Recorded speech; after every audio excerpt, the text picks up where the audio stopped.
If you're serious about gaining muscle, you seriously have to think about investing in a protein powder. But what kind of different protein powders are there? Well, we got whey protein, beef protein, egg protein, rice protein, pea protein, soy protein, and so on. But as you might imagine, the way to great gains is whey. And why is that? Well, to start off, what the hell is whey? Whey is a byproduct from making cheese. So when making cheese, you use milk, which contains two forms of protein, whey and casein. You separate the casein, forming big clumps, and eventually forming cheese. And when this process is done, there's only whey left in liquid form. You take the whey, heat it up until there's only a powder left.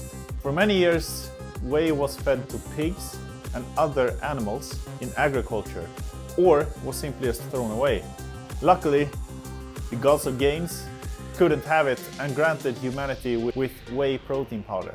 Yes, it's processed, but a food that's processed isn't inherently bad. Then why is whey so good? Well, for starters, it's a complete protein, meaning it contains all 9 essential amino acids, and is particularly high in the amino acid leucine. You need about 3 grams of leucine to kickstart your muscle protein synthesis, and if you get about 30 grams of protein from whey, you will definitely go above that threshold. Whey has a DIAAS score of 107, which means that we can use a high percentage of the protein that we get from whey to actually build muscle and for other bodily functions. It's not wasted and just converted to energy. There are a few things to think about when choosing a whey protein. You got 3 different kinds. Whey concentrate, which contains about 50 to 80% protein. We got whey isolate that contains about 90 to 95% protein, and whey hydrolysate, which also contains 90 to 95% protein.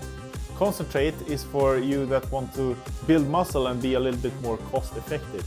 It contains excess sugar and fat, but as long as it fits your macros, it will work during a cut too.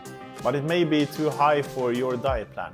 And also if you're sensitive to lactose, as I said, concentrate contains sugar, and this sugar is pure lactose. To combat this, you can get a whey concentrate powder with lactase enzyme to help your body break down the lactose.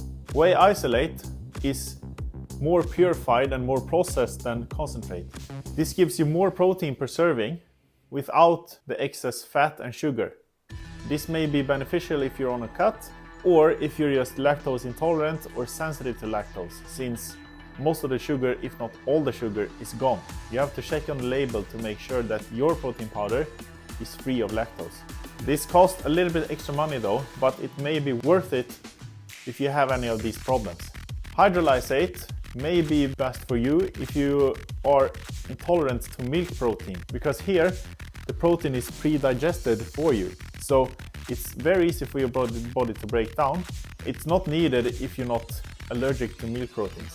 But you should consult your doctor before using a hydrolysate if you're allergic or intolerant. So in conclusion, if you're not vegan, you should use some type of whey protein, because this is a very high quality protein that will get you to your goals. If you're vegan, get the off my channel. Just kidding. What you have to think about though is that most plant proteins doesn't contain a complete amino acid profile, which means you won't get all of the 9 essential amino acids in your protein from plants. Most of them are low or don't contain one of the following 3: the theanine, lysine, or leucine. As you may remember, leucine is very important for kickstarting muscle protein synthesis.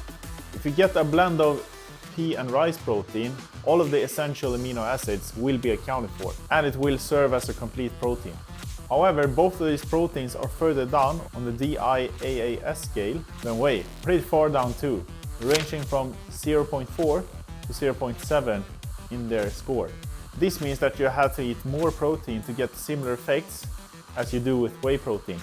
For example, if you ingest about 30 grams of whey protein, you should go higher and probably around 50 grams from a pea and rice blend protein.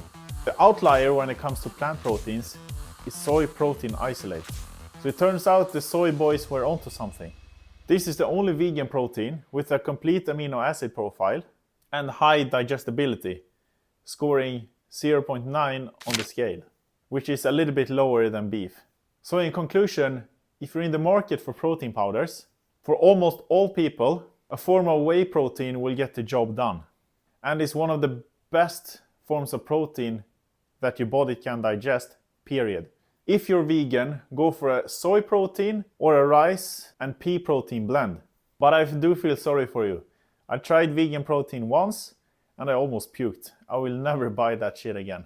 Go ahead and visit my Instagram for more frequent updates. My handle is down in the description below. And DM me there to level up your training and nutrition.